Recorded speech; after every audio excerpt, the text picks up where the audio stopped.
just can't make it up, but you can put makeup on it, I suppose. A transsexual is a contestant in the Miss Universe competition, and he's a Canadian. Yeah, a great Canadian moment. Now, Walt has been on the show before. He's a brave man who's been through all of the lunacy of the transgendered and sex change industry. He's in Washington. So, I mean, this is, an obviously female woman. I mean, it seems to be rather inflated. The person's 6'1", decided at the age of 4 that, born a boy, at the age of 4, wanted to be a girl. I don't think 4-year-olds make any decisions. At 14, started the medication, and then at the age of 19, had the surgery. Some people would argue, okay, so now it's a woman. Is this a woman? No. No.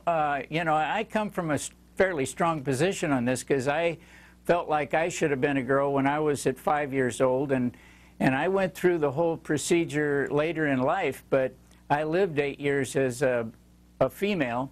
But the fact of the matter is, these are counterfeit females. You cannot become a female. You're still a man. You cosmetically appear to be a female, but you're not a female.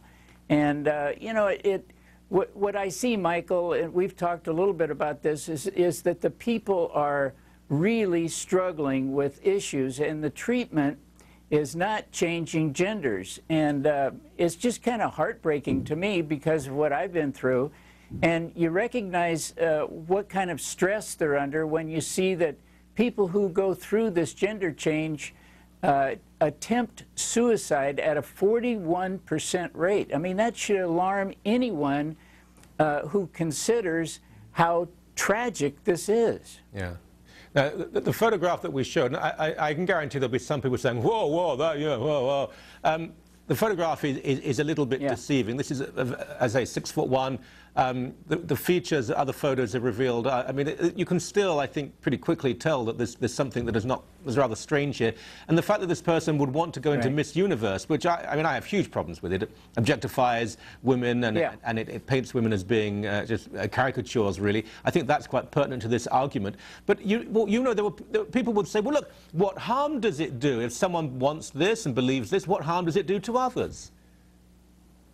Well, you know, it does a lot of harm to the individual who's going through the process. And if you're someone like myself, and many transgenders have gone through the change after they're married and they have children, and, you know, my kids still feel the effects of what I did. It devastates a family. I've got a brother who still struggles with the stuff I've done. And so it destroys everything around you. It destroys what's in you. You're really not being yourself.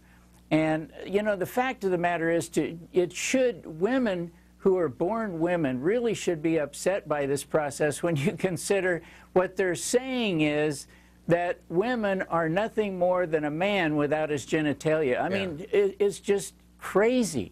Well, that's extremely relevant because we have, I mean, in Toronto, there's a couple of people who are known only that they're men who dress as women.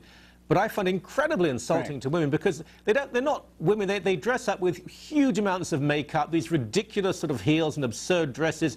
It's a caricature. It's like a white person putting on black face paint and acting like a minstrel. It's deeply offensive. Yet, for some reason, when it comes to women being caricatured, we think it's funny.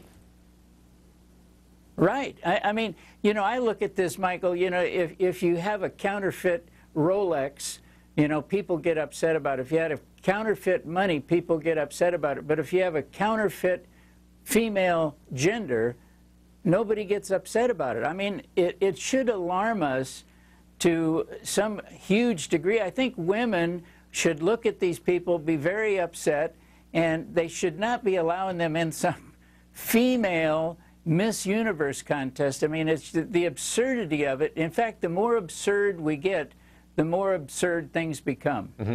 So I want to ask you while we have you on the show. You said you were 5 years old when you felt that, that you were of the wrong gender. Tell us more about that. Right. Yeah, you know, when I started out in life, I was at my grandmother's house. She started dressing me up, and I really had this feeling like, you know, maybe I was a girl trapped inside a boy's body. And when that seed was planted, Michael, it never did stop growing, you know. And And the fact that every time I went over there, you know, I was either asking her, and I'm not sure if I was asking her to cross-dress or she was helping me, but she even made me a dress. And that progressed into my teen years. It progressed into my, even when I got married, before I got married the first time, I told her, I said, you know, I'm struggling with this. I feel like I want to be a female, you know, and we as a couple said, well, we'll work through it. Well, it was, you know, 16, 17 years into the marriage, I'm having surgery, and my life is torn apart, my career is gone, and my life is totally upside down. And the fact of the matter is, I didn't need the surgery. I needed good psychotherapy. I needed to understand what had happened early on in my childhood, which I was physically abused and I was sexually abused in my childhood, but I didn't deal with those early childhood issues, and as a result of not dealing with them, then it progressed into me ended up having surgery.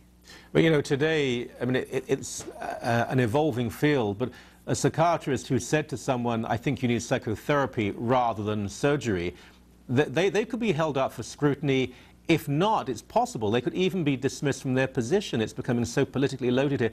So we will have you back on the show because you're one of the few voices speaking out on this, and we're one of the few networks where we will actually have open discussion on such a debate. So once again, and I really do mean this, thank you. Thank you so very much. Oh, thank you, Michael, and anytime. I'm happy to be on.